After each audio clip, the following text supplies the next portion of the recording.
Hello, everybody. Thanks for joining us. We're gonna wait on a few more people here. Um, gonna let the room fill up a little bit. But welcome back, guys. How's everyone doing?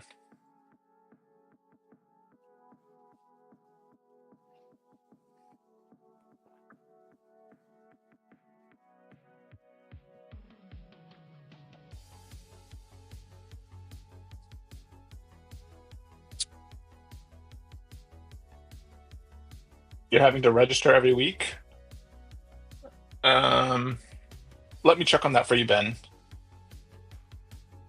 I'll find out if that's the way it's supposed to be or if there's something off about that. I will find out for you.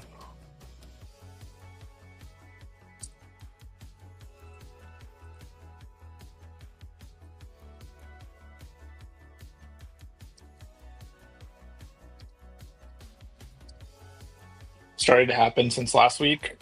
Okay. I will find out if that is same issue with registering. Okay. Yeah, guys. So I'll find out what's going on there.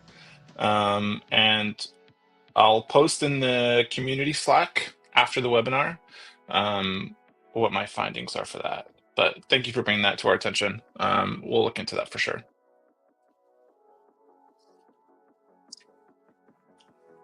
Probably wait a couple more minutes. We'll get started at 5 after. Just wait for anybody else who's registered who might be running a little late. But hope you guys had a good week, a week so far.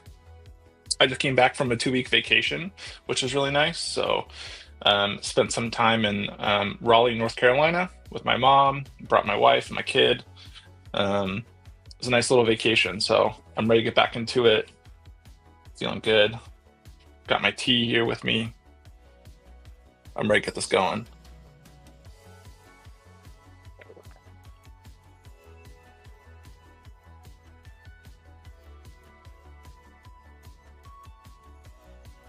No, Ben, not too far from Charlotte at all. I actually I lived in Charlotte for 14 years.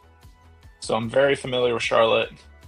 And yeah, it's like I think it's a 3-hour train ride. So we flew into Charlotte and then we took Amtrak from Charlotte to Raleigh, which was my 3-year-old's first time on a train. He was so stoked. It was a fun time.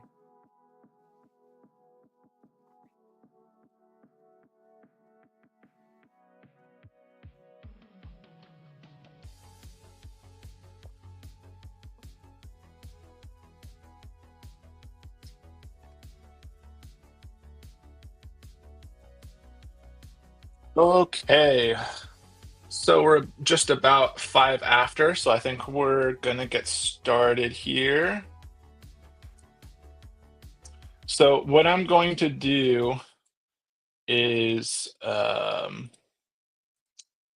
we obviously have these the weeks. This is week 8 for state management. I will post the code and the README for week 8 after the webinar. So just follow along with the video if you want to follow along. Feel free to ask questions, and then the full breakdown of what we do today, I'm going to post up after this webinar later today. So you guys will have that. There's going to be some challenges with that too. But yeah, let's go ahead and get started. So yeah, welcome back everyone. Again, this is week 8, understanding state management. So what we're going to do today is kind of an extension from where Corey started in week 5. We're going to recap state files a little bit. We're going to recap remote backends. During week 5, Corey went through the process before getting into CI/CD. He went through the process of covering the basics of state and state files, configured a remote backend. We're going to dive a little bit deeper into that today, along with covering securing state, why you might want to secure your state, how you can secure your state. And then in week 7, with Dave, you guys covered how to interact with multiple environments using OpenTofu workspaces. So we'll also cover state locking, like what that actually means, what that does. In our case from week 5, we're using DynamoDB to do the state locking. So we're going to kind of like merge week 5 and week 7 to do some state locking for multiple environments. So yeah, just a quick recap about state and state files. OpenTofu must store the state, essentially like the state of the world, about your managed infrastructure and its configuration somewhere. State is used by OpenTofu to map living resources to your config, to your IAC. And typically state is stored in a file called terraform.tfstate. So what that essentially means is when you are provisioning infrastructure, um, your configuration needs to know what the resources in the cloud looks like at any given time. If you want to make changes, it needs to know the current state of it, if it exists, if it doesn't exist. All of those configurations and stuff like that are stored in the state. You guys kind of viewed Corey's state file in week 5. And so we're not going to go too much into the state file itself. It's pretty self-explanatory. It just lists the configuration of every possible thing that that state manages, so it knows what to do with it going forward. And then we have this idea of remote state, right? So we set up remote state in week 5, I think. No, not this window, not that window either. Let me pull up the right window here. It is going to be this one. So remote state, we essentially through week 5, we stored our WordPress DB instance and server in AWS S3. Now, this is just a regular state file that we have here. We have it up and running. And then if you guys went through the challenge, one of the challenges was to also manage your state bucket in remote state. So we have my state bucket here, and it's managing itself through AWS S3, which is really good, really nice. This essentially allows me to do a lot of things having a remote backend. It's important for being able to collaborate with other teammates. You're not sharing state files.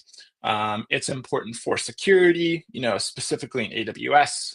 You can set IAM policies around the bucket. You can set audit logs and things like that. We'll dive into that a little bit more here in a couple minutes. But then you can do some other pretty cool stuff too with versioning, creating backups, essentially ensuring that the configuration for your infrastructure is there to stay. And if anything happens to it, you have backups, you have versioning. So that's all really important. Okay, so let's cover securing our state files. So why would you want to secure it? You guys feel free to post in the chat reasons why you would want to secure your state file. I'm just going to cover a couple of them. So number one is state files contain sensitive information. If you look through the state file for your WordPress server or your WordPress DB instance, you'll probably find a password, you'll find a port, an IP address, sensitive information that you don't want to get out. Yeah, exactly. Beat you to the punch. So yeah, they can contain sensitive information, resource configurations, metadata, even output values that you're sharing from one AAC to another. All that information needs to be protected somehow. Andreas, last week I reused the state backend from week 5 to have a realistic scenario for a realistic scenario with old state. Would you recreate the my state now to start clean? It depends. So what I did personally is I just copied my local state into AWS S3. There was nothing wrong with my state. If your state is not correct, or if you want to start over, that might be a good process to take. But with the way OpenTofu works, if you have your state locally and then you configure a remote state, it's really easy to just migrate that state into a remote state, and then you can delete the local state copy that you have and continue managing it through AWS S3. So just want to confirm that I answered your question. To have a realistic scenario with old state, it's like It's like the map from Under the Bank. Whoever got the map knows how to get the vault. Yeah, that's a pretty much a good question. Yeah, so or a good comment. Yeah, so state file gives you everything that you need to know about a piece of infrastructure. You don't want that to get out. You don't want the wrong person or even the wrong team to have that information. You need to protect that so that your infrastructure stays secure. It stays configured the way you need it to. So utmost importance to protect it for sure.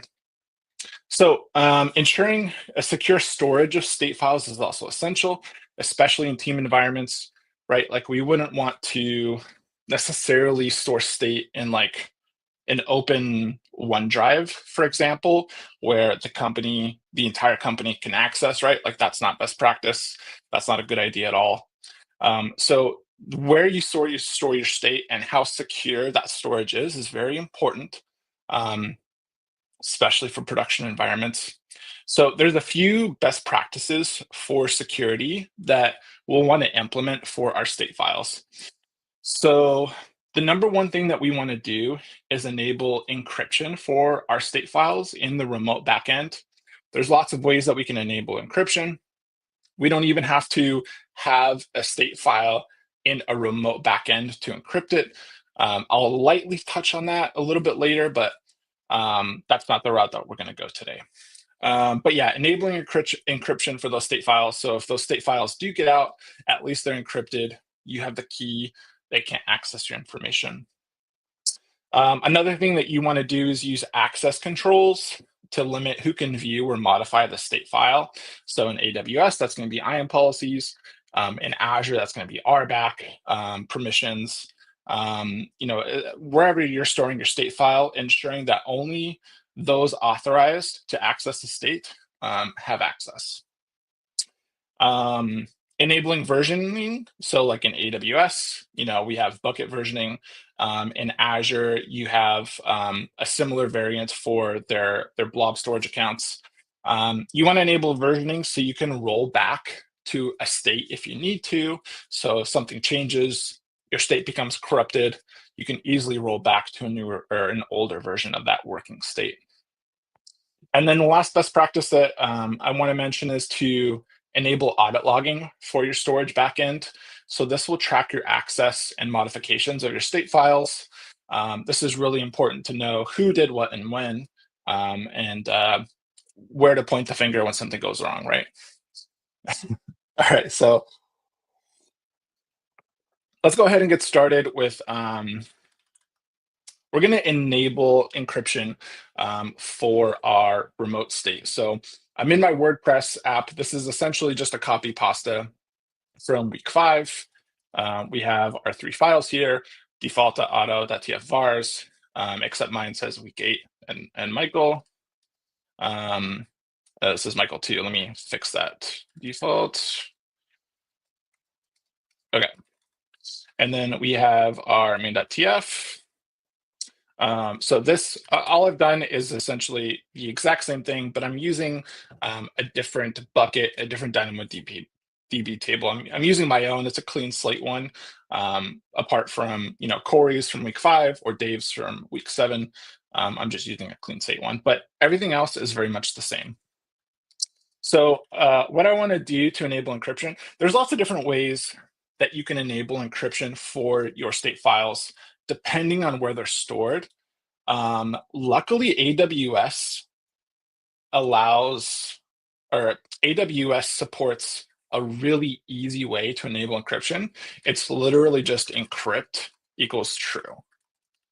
That's all you need for backend S3. If you're doing for Azure, it's similar. GCP, it's similar. The clouds, they make it pretty easy to encrypt your data. If you are hosting your state file in like a NFS, like a network drive, or local storage or something like that, you can still encrypt them. The encryption process is a little bit more complex. It requires a large encryption block and specifying with what key algorithm you want to encrypt your state file. And you can even encrypt your plan file too, which is pretty nice. So when you run tofu plan and you get the full output for what your infrastructure changes are going to look like. You can output those to files, save those files. You can even encrypt those files and have OpenTofu handle the encryption for you, which is really nice. So I actually don't want to enable this quite yet. Um, what I want to do instead is first enable bucket versioning.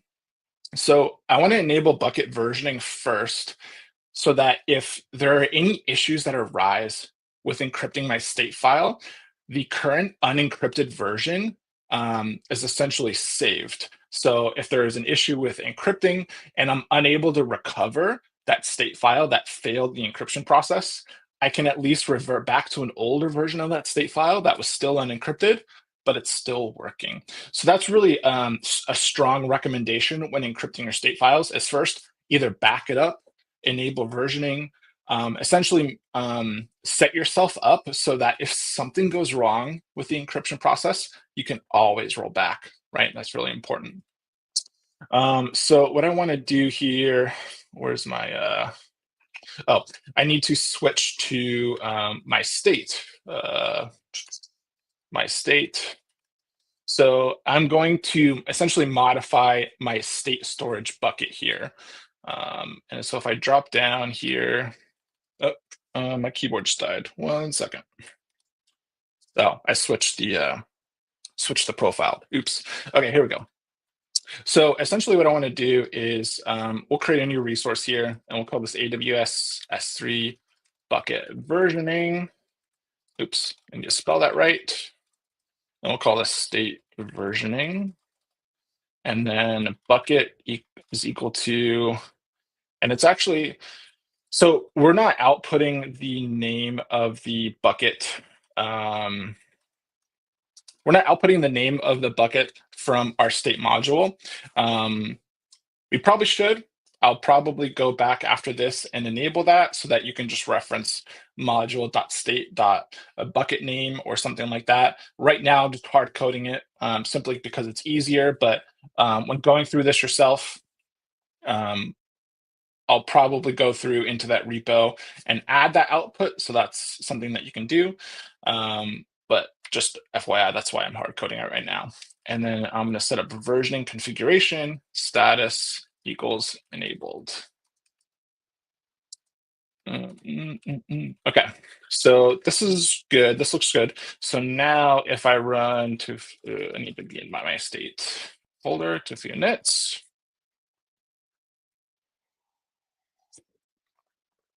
Run tofu plan. Make sure the changes that we want. Bin tofu foundations. Okay, so it's going to create the new resource and it's going to enable versioning. So tofu apply.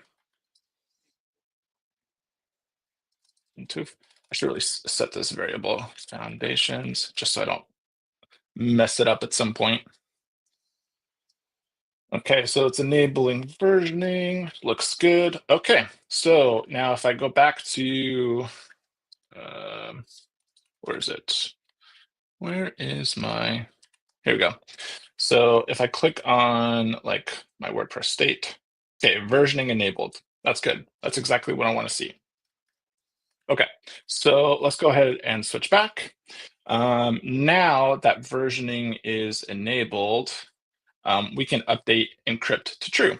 So we can actually just do it right here for my state bucket state because I'm here anyway. So I'm just going to go down here, encrypt equals true. Now we'll run tofu init. And we do have to migrate our state. So you're seeing this error message here. We are changing a configuration for our state. So we do need to go through the migration process. So tofu init dash migration dash state. And there we go. So our state is now encrypted. Now if I run tofu plan, there shouldn't be any changes. Tofu foundations.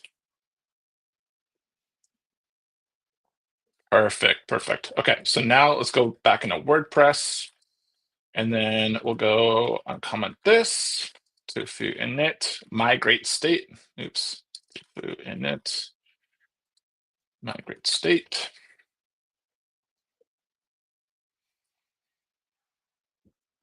Sweet. And then tofu plan.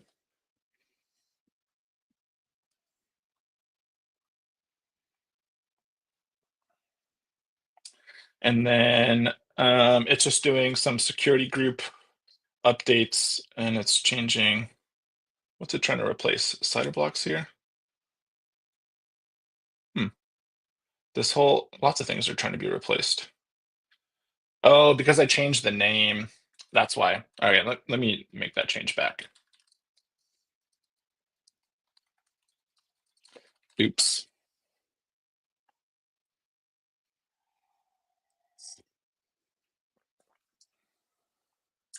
Okay, so all it's doing is replacing tags and then updating the user data. Okay, so this is good. This is exactly what I want to see, what I expect to see. Okay, so that's all we need to do for when we're using S3 as a remote storage. As I mentioned before, if you are doing something like local storage or storing it in like SharePoint or something weird, you'd have to do something like encryption, like that, something like that. Um, OpenTofu documentation is pretty thorough for this. I was trying to figure out if I could include that into my webinar, but going through that entire process, all the different edge cases, would actually consume a lot of time. So I just decided to skip it for now. But in the week 8 folder that I'll be uploading after this webinar, I'll include a link to that doc in there so you guys can review if that's something that you want to do. Okay, so what we're going to do now is cover some state locking. So let's do a quick recap on state locking. State locking is really important, as Corey talked about in week 5. State locking prevents concurrent operations that could lead to state issues. So when state locking is enabled through DynamoDB, like we're enabling it right now with our S3 bucket and our DynamoDB table, OpenTofu locks the state file during operations that would modify it, temporarily preventing others from being able to write to the same file simultaneously. So why would you want to enable state locking, right? I think like first and foremost, it prevents conflicts so that only one write operation can happen at a time. It helps avoid race conditions and conflicting resource changes. You don't want somebody to update the instance class of your DB instance from T2 to T3, and somebody's updating it from T2 to T5 or something, right? Like that can cause like state issues, especially if everybody's having a local copy of that state. And then the last thing, or the last reason why we would want to enable state locking when using remote storage or remote backend is because it enables teams to be able to collaborate safely without like stepping on each other's toes, basically. So if you were here for week 5 with Corey, you should have already implemented state locking via this DynamoDB table, this line right here in our S3 backend. So by specifying this DynamoDB table, OpenTofu will automatically lock the state when performing the operations. If it can't lock the file, it'll either fail and give you the error message Y, or it'll wait for the operation to complete before it tries to do that. And you can actually do a force unlock too, using the lock ID. So if you do get an error message for why it fails, and I'll include this information in the week 8 folder as well, but I just wanted to briefly cover it. If you do have an error message from trying to perform a write operation and it's telling you that the state is locked, you will receive a lock ID, and then you can do a force unlock operation. Now that's like break glass, break glass in case of emergency. It's not something that I would just do willy-nilly. But that is a possibility, something that you can keep in mind that, if you're in a place where your state is locked and you're not able to unlock it, the process that has it locked is not running properly, force unlock is there to help you. Okay. And then, so we have this idea of being able to state lock for multiple environments. Now, if you followed along with Dave from last week, we have this idea of workspaces, right? You probably already configured state locking for multiple environments without even realizing that, which is great because now you're protecting your state files across all of your environments, ensuring that each state is locked during any write operation. So if you weren't here, what does that look like? So we can do tofu workspaces, workspace list. So we have a default workspace. I can do tofu workspace, is it new? I'll just create the staging one. And then if we list again, we have default and staging. Again, default is the one that comes with OpenTofu 100% of the time. You can't delete it, you can't modify it. It's always going to be there, but you can create additional workspaces as you need to. So now if I open my auto vars, we'll just change this from 2 to 3. This is where I was having that issue before, but we'll change this from 2 to 3. We'll run tofu init again. Now that I'm in my staging workspace, and run tofu apply. Yeah, I'll just auto approve. And so what this is going to do is this is going to stand up another DB instance and EC2 instance under a new name within the same workspace. So it's the same configuration. It's the same backend configuration. We're just in a new environment. We've enabled state locking just like we did in week 8. But we didn't cover it back then. We've also enabled encryption. So all of those remote state configurations that we've set either through week 5, week 7, or today, it's applying to all of our environments here. So as you're switching between environments and you're making changes and deploying, you can rest easy knowing that the security measures that you've put in place apply to all of your workspaces. So now if we switch over to our bucket, we should see our new M folder, and then within M the staging, and then within staging is WordPress, and then we have our Terraform state. So it's encrypted, it's ready to go. That's exactly what we need. And we've essentially been able to accomplish that pretty easily. So I'm gonna let this run in the background. It's not important that we have to wait for it to finish. So all of the steps that I covered, it's a lot to remember, right? Like you have this idea of state files that manage your entire infrastructure. Very sensitive information in some of those state files. You want to be able to protect it. You want to protect it against accidental deletion. You want to protect it against authorized access. You want to be able to encrypt the data in the state file at rest. You want to be able to encrypt it when it's being sent in flight. All of these components are a lot for engineers to remember. That's why there's so many like security gaps and stuff like that in some companies that try to make shortcuts, because doing things the right way every single time is time consuming. It requires constant critical thinking. It's exhausting. Like I even had an issue.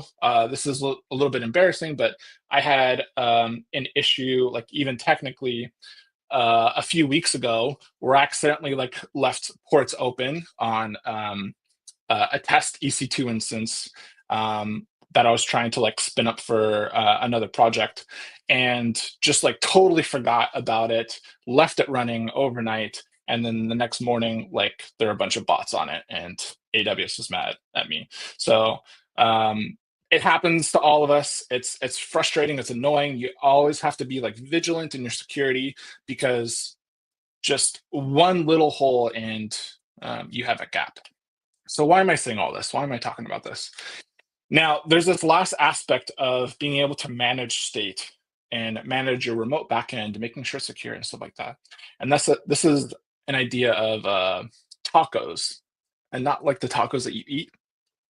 Tacos in the sense of TF, like OpenTofu or Terraform, um, collaboration automation tools. I think it stands for TF Automation and Collaboration Software.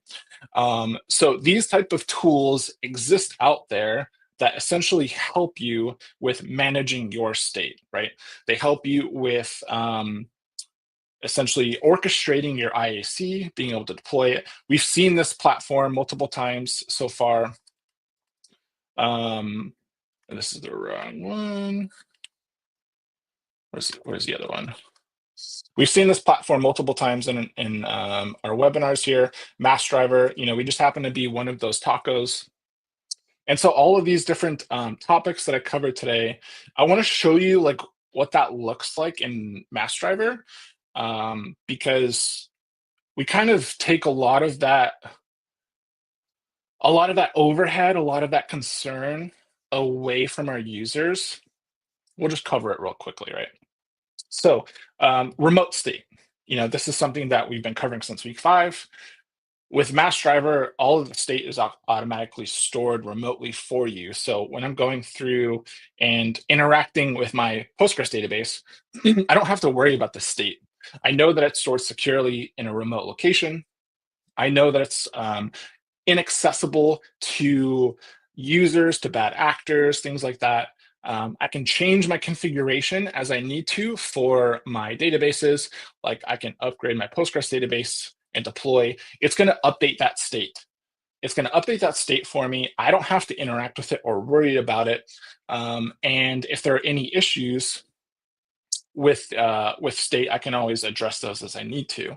But all of that concern is kind of like alleviated from me, right? So I can make those changes without having to worry about where the remote state is, who has access to it, things like that.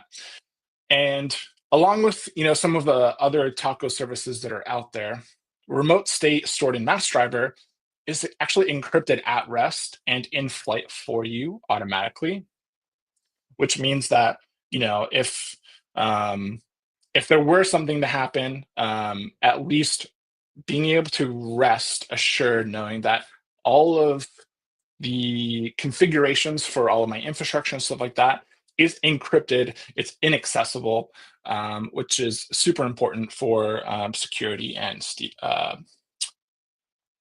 peace of mind. And then state locking. So the cool thing about Mass Driver is we kind of implement state locking automatically for you. So if I refresh here, this should be provisioning. So I have this provision going for my DB. Now, if I switch to a dummy account, so this is a dummy account, this is a different account. I'll refresh here.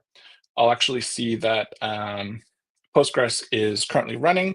Now, if I go and look at the configuration, it's 14.9. If I change it to 15.2 and hit deploy, it's not going to try to conflict. What it's going to do is it's actually going to queue up that change after the fact, right? So there's not any concurrent operations running. It's sitting in a queue waiting for this provision to finish, and then the next provision will proceed. So state locking is already set up for you automatically. You don't have to worry about it. And it's set up for multiple environments too. Like my staging environment, I can set a deployment here. I can actually deploy this Postgres server automatically. Now that's provisioning. I'll switch back to my other account, go to my staging environment. Oops. And I can see that it's provisioning across multiple environments. You can think of these Mass Driver environments as workspaces. So state locking is in place. I can go ahead and make, a different change if I want to. We'll set minimum replica to 1, deploy again, and then it's going to go through and queue that change for when this change finishes. So all of these different components that we talked about today for being able to manage your state, your remote state, setting up state encryption, security, state locking, audit logs, access policies with group-based RBAC in Mass Driver. all of those features that we kind of covered today is already just automatically baked into MassDriver, which is really nice. So I just wanted to show that to those that are still here, that there are ways to make managing your state file, securing your state file, locking your state file easier. Typically, those are with taco services, and we're one of the top ones in the space. So we're essentially able to do all of what we just did today solely in MassDriver. So that about wraps up what I have today. We're a little bit early. I'll stick around for questions, but please feel free to come back next week for week 9, where we're actually going to have Chris, our COO. He's going to go over mastering state management, so even more advanced concepts of state management than what I covered today. And he's going to cover how to import resources into state as well, which is going to be really sweet. So thank you guys for coming. I'll stick around for questions. Happy to see everybody again. And we'll see you next week. Thanks, guys.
Will you cover how to manage secrets in week 9 or 10? Hey, B, thanks for this question. Let me turn this down a little bit. Will I cover, or will we be covering managing secrets in week 9 or 10? Let me take a look for you.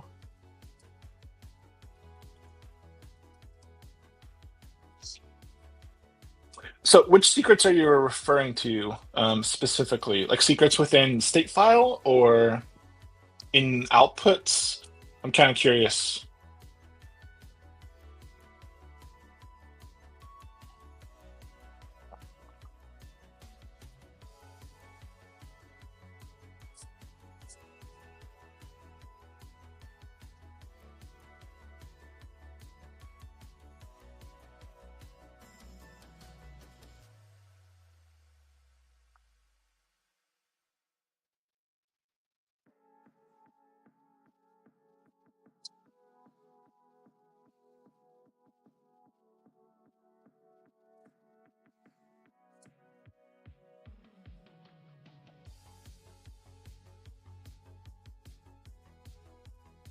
Hey, AB, are you in the community Slack? Because I can I can always follow up via the community Slack too if that's easier for you. Something like using the vault. I don't believe so. Let me see the roadmap here.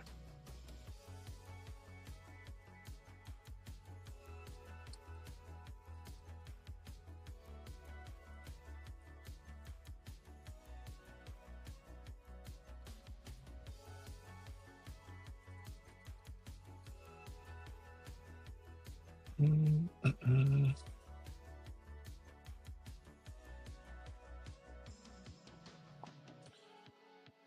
Yeah, so we're not going to be covering specifically something like HashiCorp Vault. I'm assuming that's what you're referring to is like HashiCorp Vault. Um, what is it that you'd like to what is it that you'd like to get covered about the vault? I might be able to sneak that topic in week 9 or week 10, but it depends on how it fits the week 9 and week 10 current topics. Um,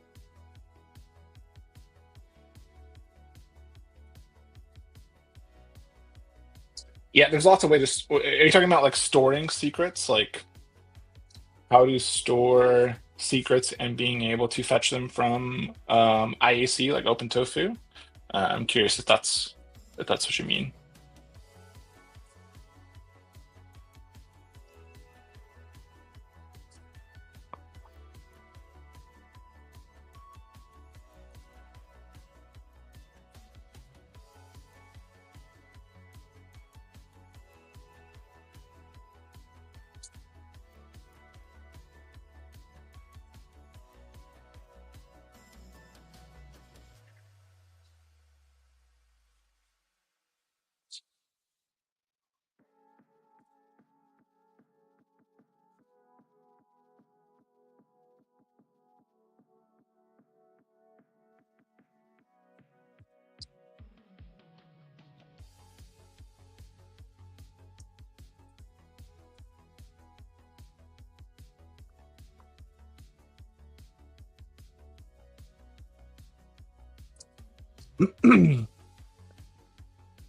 Avoid having the secrets in the state file.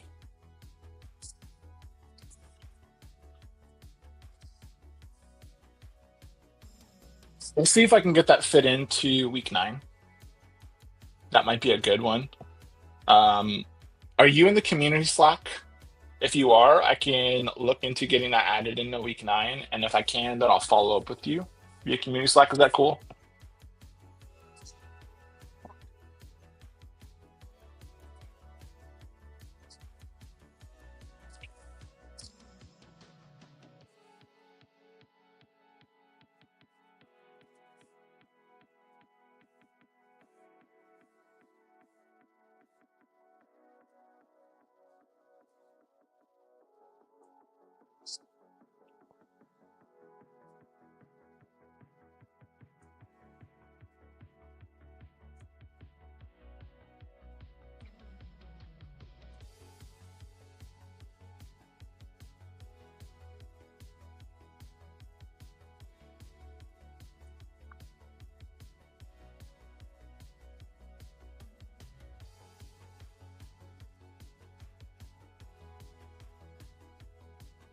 Okay. What's your handle in the community Slack, AB?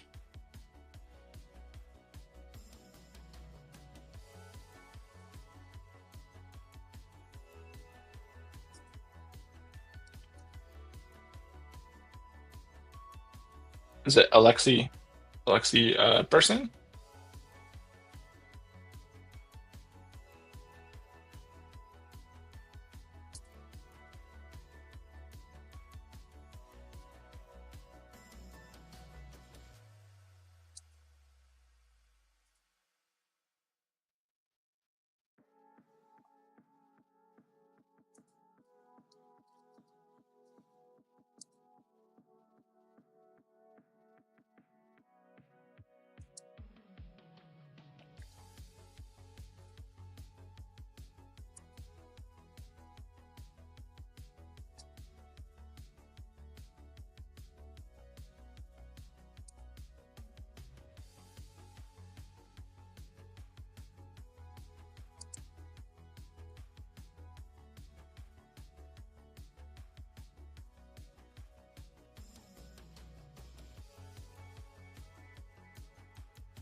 Okay, guys, I'm going to take off. Thanks again for joining us. We'll see you next week for week 9, Advanced Management of State. AB, I will follow up in the OpenTofu Foundation's OpenTofu Foundation's channel in the community Slack about your question. And Andreas, just FYI, it would be great if you shared your module for the state backend exported the bucket name directly for setting up bucket versioning. Yes, I will add that into the week 8 folder. The week 8 folder will contain the module, but it's going to essentially hard code the bucket name. I'm going to try to get the actual state bucket module to add an output for the bucket name. I'm going to try to get that done today. If I can, then the week 8 code will reflect that with the module bucket name lookup rather than hard coding it. So yeah, thank you for reminding me, Andreas. That's something that I'm going to take care of as soon as possible. All right, guys, thanks again. Hope you guys have a good week. We'll see you next Wednesday. Cheers.